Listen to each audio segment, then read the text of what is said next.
मेरा नाम है विमल कुमार और आप देख रहे हैं विमल विथ न्यूज। अभी मैं हूँ झारखंड के गोड्डा जिला अंतर्गत पथरगामा प्रखंड के बोहा गांव में, जहाँ पर 2 दिवसीय संत मत सत्संग चल रही है। और आज हमारे मुख्य अतिथि हैं परम पूज्यपाद संत रविशंकर जी महाराज, जो कि काशी बनारस से चल के आए हैं और इनसे मुझे आज बात करने का मौका मिला है। बाबा, सबसे पहले आपका मेरे चैनल में स्वागत है। आप काशी से चल के आए इस बोहा गांव में, आपको कैसा महसूस हो रहा है? बिल्कुल, मैं यहाँ आया हूँ जब से बनारस काशी से।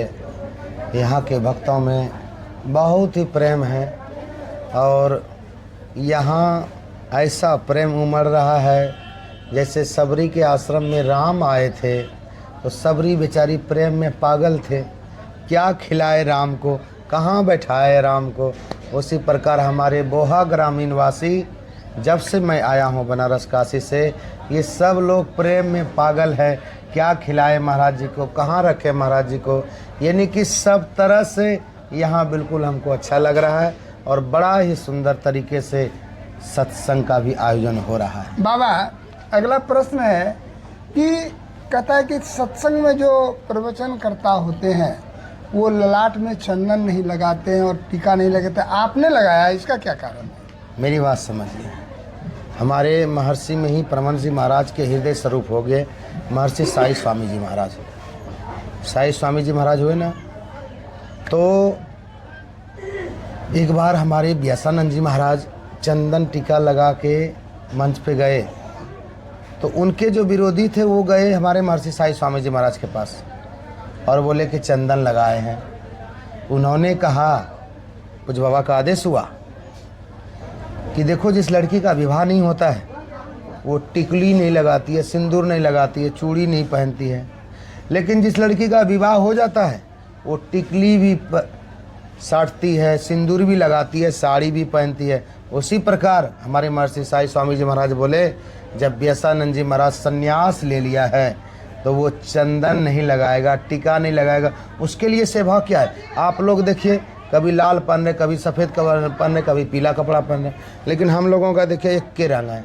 माला और चंदन ये तो साधु का ही शोभा है। हाँ, अब यहाँ क्या है कि किसी को इच्छा है वो लगाए, किसी को इच्छा ना हो वो नहीं लगाए, उसमें कोई बड़ी बात नहीं है। ये संतों की शोभा है, वो अब जिसको इच्छा है वो पहनता है। अब बनारस काशी आइए, वहाँ पूरे गले रुद्राक्ष भरा रहता है संतों का, इसलिए संत का सजावट है चंदन माला, उसको लगाना ही चाहिए। बाबा, ये बताइए कि जैसे मैं तो सत्संगी नहीं हूँ, मेरा प्रोफेशन है वीडियो बनाना, बिजनेस, लेकिन यहाँ जो 2 पालियों में कथा होती है, जो प्रवचन होती है, एक सुबह 6 बजे से 10 साढ़े 10 बजे तक और एक बजे 1:30 बजे से शुरू हो जाती है, 5 साढ़े 5 बजे समाप्त हो जाती है। तो आपकी जो कथा चल रही थी ये 10 साढ़े 10 बजे के बाद भी चल रही थी। देखिए, सत्संग प्रेमी है, उनका मानना है कि ये कथा जो सुबह से 6 बजे से 10 साढ़े 10 बजे तक और पुनः 1 बजे से गायन वादन के साथ जो 5:30 बजे तक, तो आपका कार्यक्रम 11:30 बजे तक चला। हाँ, देखिए, यहाँ संत बहुत आए, तो भाई जो मंच पे बैठे हैं उसको हमको थोड़ा सम्मान करना पड़ता है।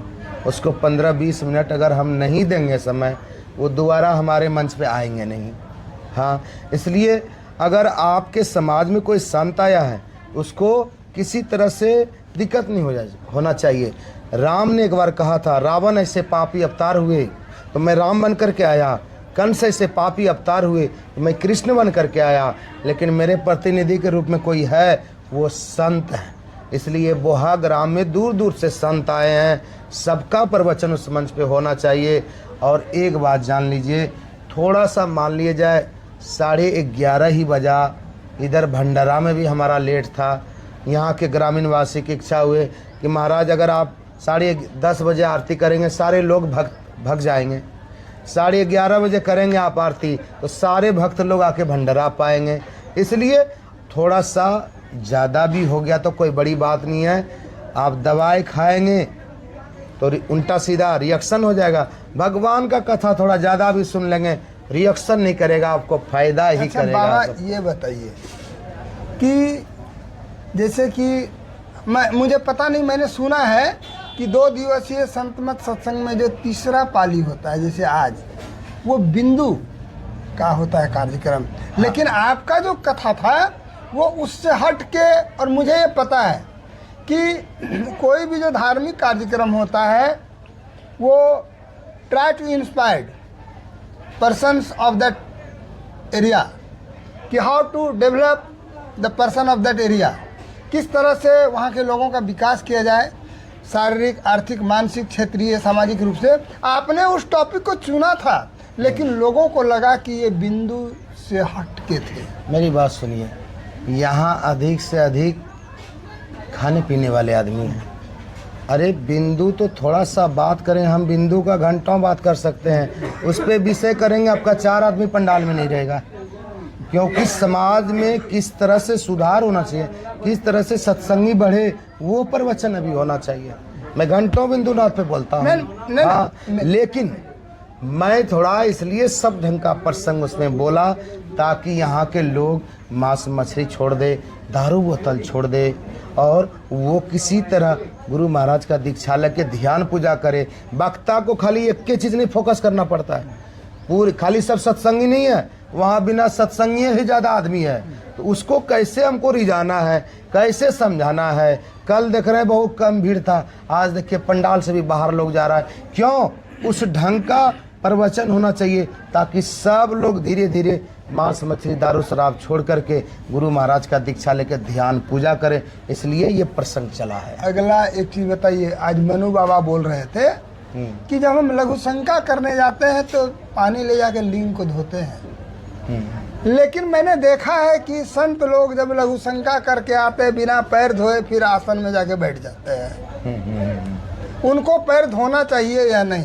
मेरी बात सुनिए, सब लोगों को पवित्र होकर ध्यान रहना चाहिए। लघु शंका गए हैं, आपको पानी लेना चाहिए, हाथ पैर धोना चाहिए, लेकिन जो नहीं धो रहे हैं तो समझिए उसको जल्दी गुरु महाराज दर्शन नहीं देंगे।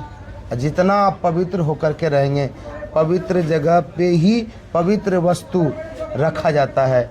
इसलिए आप लोग यही करिए कि जब भी जाएं किस तरह से मैं पवित्र रहूं वो काम करना चाहिए। पवित्र रह करके रहेंगे आप तो आपको जल्दी से जल्दी महर्षि मही परमहंस महाराज का दर्शन होगा और आपके जीवन में 4 चांद लग जाएगा। आप ये बोलिए कि मैं नहा धो के प्रवचन में जाऊं तो मेरा मन पवित्र हो जाएगा, और नहीं धो के जाओ तो मेरा मन पवित्र नहीं है, इसमें क्या आप बोल सकते हैं? देखिए, नहा धो के आप जा सकते हैं, लेकिन सबसे बड़ी बात हमारे गुरु महाराज भी कहे हैं, महर्षि मही परमहंस महाराज, कि जब भी आप स्नान किए या बाथरूम गए तो आप साबुन को अच्छी तरीके से हाथ धोएं। मेरा कहने का मतलब ये है, आप बिना नहाए भी अगर चाहेंगे हम ध्यान करें, हाथ पैर धो के कर सकते हैं। महर्षि मही परमहंस महाराज का ऐसा ज्ञान है। लेकिन आपको ध्यान करके अगर बैठेंगे तो जल्दी आप साधना में आगे बढ़ेंगे। यानी कि जितना पवित्र होकर के आप इनके द्वार पे ध्यान पूजा करेंगे उतना जल्दी आपको दर्शन देगा। तो आपके अनुसार पवित्रता की परिभाषा क्या है? पवित्रता का परिभाषा तो ये है कि आप जैसे स्नान करने गए, आप जैसे बाथरूम गए, साबुन से 3 बार हाथ को साफ करिए। दूसरी बात, आप कम से कम घंटा ध्यान करिए। आप गाड़ी चला रहे हैं, मोटरसाइकिल चला रहे हैं, गुरु मंत्र जाप करके भोजन गाड़ी चलाइए। आपकी गाड़ी एक्सीडेंट भी होगी, आपका बाल बका नहीं होगा। क्यों? जिस समय गाड़ी चलाता है, मंत्र जाप करता है, वो महर्षि मही परमहंस महाराज गाड़ी चलाता है। आपको विश्वास नहीं होगा, एक हमारे समस्तीपुर जिला में भगत है, उसकी गाड़ी ट्रक के बीच में चला गया और अब सोच सकते हैं 1 मिनट में हड्डी चूर हो जाएगा, ट्रक स्पीड में है। लेकिन उसी समय हमारे महर्षि मही परमहंस महाराज वहाँ पदार्पण हो गए और उस व्यक्ति का कॉलर पकड़ के खींच के बाहर फेंक दिया, रोड के बाहर, और गाड़ी को भी धान के खेत तरफ कर दिया। ये होता है मंत्र की ताकत। इसका मतलब कि प्रारब्ध में उसकी मौत नहीं थी उस समय। आप चाहते हैं मौत अगर है भी मैं बता रहा हूँ, आयु कैसे बढ़ता है? आप मरने वाले हैं और आप चाह रहे कि 10 साल में इस दुनिया में रहूँ, तो एक काम करिए, आयु बढ़ता है सत्संग करने से, ध्यान करने से। हाँ, जितना आप ध्यान सत्संग करेंगे उतना आपकी आयु बढ़ेंगे।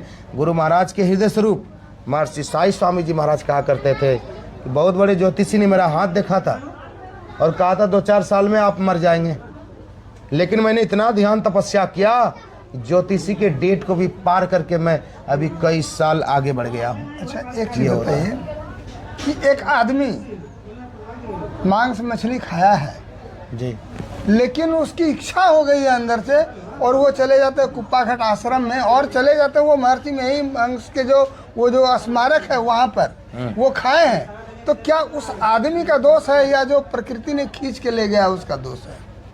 आप खा भी लिए हैं, ठीक है। हम कहते हैं हॉस्पिटल में पेशेंट जाता है, बीमार जाता है, बीमार जाएगा, डॉक्टर चेक करेगा तब ना उसको दवाई सुइया देगा। अगर खा भी लिया, वो भी सत्संग में चला गया, कोई दिक्कत नहीं है। अरे सुनेगा तब तो वो समझेगा, आज जो सुनबे नहीं करेगा, जाबे नहीं करेगा कुप्पाघाट, आबे नहीं करेगा सत्संग में, तो उसका कल्याण कहाँ से होगा? खा भी लिए हो भाई, फिर भी आ जाओ सत्संग में, तो सुनोगे तब समझोगे, तब तो धीरे धीरे छोड़ दोगे। अच्छा, आप ये बताइए कि इस मार्ग में आपका आने का क्या कारण है? देखिए, आप अपने बेटे को भेजेंगे नहीं, आपका बेटा रहेगा, 4 दिन रहेगा, भाग जाएगा। ये पूर्व जन्म का कमाई होता है। मैं भी नहीं सोचा था कि महात्मा बन जाएगा, लेकिन संस्कार पूर्व जन्म का घींच करके ले आता है। हाँ, हो सके अगले जन्म में संत होंगे, वही संस्कार घींच करके लाता है। दूसरी बात, इसमें मम्मी पापा का बड़ा योगदान रहता है। बच्चा जिस समय पेट में रहे उस समय माँ को ध्यान सत्संग करना चाहिए। ये ध्रुव प्रहलाद कैसे हो गए इतने बड़े संत? उसकी माँ ने क्या किया था? उसकी माँ ने दिन रात सत्संग किए थे जब पेट में बच्चा था।